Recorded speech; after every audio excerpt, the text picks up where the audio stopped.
also honored to be supported by now 94 of my colleagues to serve as the next Speaker of the Texas House of Representatives.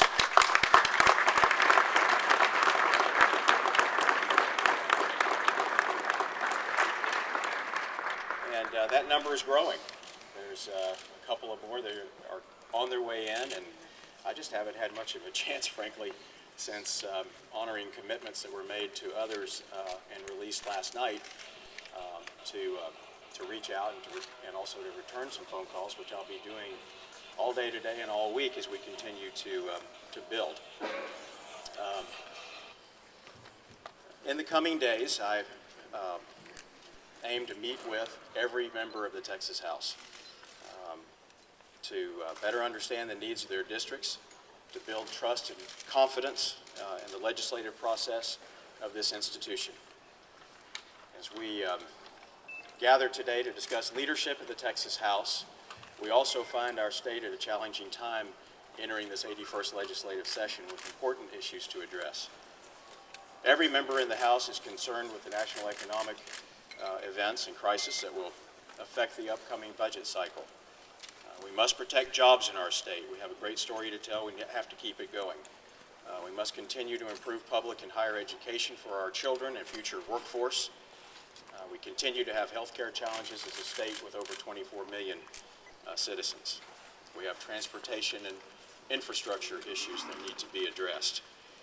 And a long list of challenges that the members face in their districts and will be bringing forward and discussing with me. It's important to state my belief that the November elections are over and the legislators are now working for the people of Texas. I'm proud to be surrounded by these dedicated public servants. The Speaker's role, I believe, is to help the members, all the members, do good things for their districts and the people who sent them here to serve. Sorry? Your stance on gaming, and particularly Indian gaming. Well, my stance on gaming or any other issue is as Speaker, going to be influenced greatly by the position of the Texas House and my fellow members. If you're asking specifically about gaming because of some family interest in gaming, I have addressed that since my early service in the House a couple of terms ago by staying away from it completely. And as Speaker, I'll continue with that. And as in any interest that's personal to me that could be advanced through my public service, I'll stay away from it, recuse myself, and not allow that to be a distraction or issue.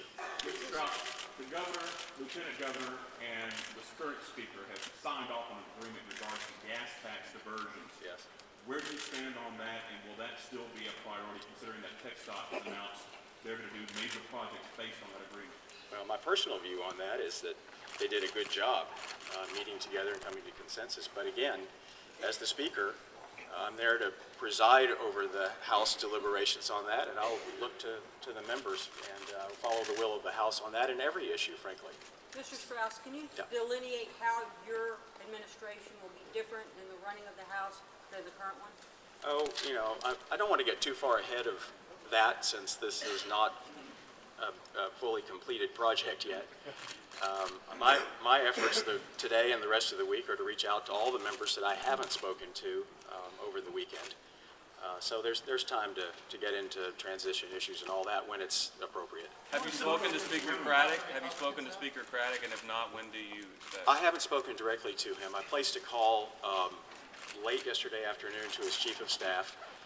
He and I spoke late last night, and the Speaker knows that I'm interested in visiting with him when he feels it's appropriate. When you look over this room and the rotunda itself, your initial reaction? It's pretty amazing. It really is, and it's a great day to be moving forward in Texas government. It's something that I think a lot of people have been looking forward to since the last session or two have been so difficult to the point of being paralyzing at times. And so I think while not casting any blame anywhere, because when you get into a situation like this, it's not any single actor. that causes it. But I think the point is that it's time to turn the page and to move to a more positive tone in the House, and that's what I'm dedicated to, and that's what I think all House members are looking for. Sir, since some of your support is from the Democrats, a lot of it is from the Democrats, Yeah. how will this affect your administration of the speakership? It'll help a lot. Having Democrats and Republicans supporting a speaker is something that I've been wanting to see since I got here. I think, as I said, the elections for November are over. We have 140 days to do an awful lot of work, and you can't pass a bill without 76 votes. I know you've noticed there's 74 Democrats working here now, and so to say that they're not valued and important and want them on board supporting me would be absurd. So I'm happy to have their support.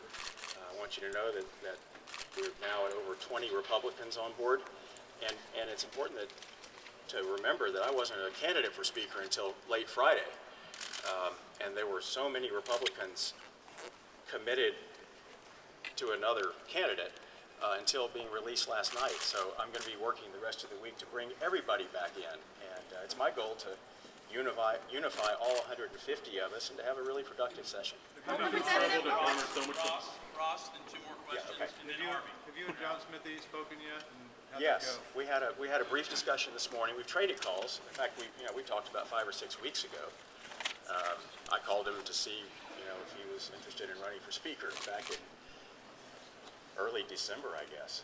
And then we didn't talk for a while, but we did talk briefly this morning. And I told him things were looking really good, and we were adding to our numbers, and I was available to visit with him more anytime he would like.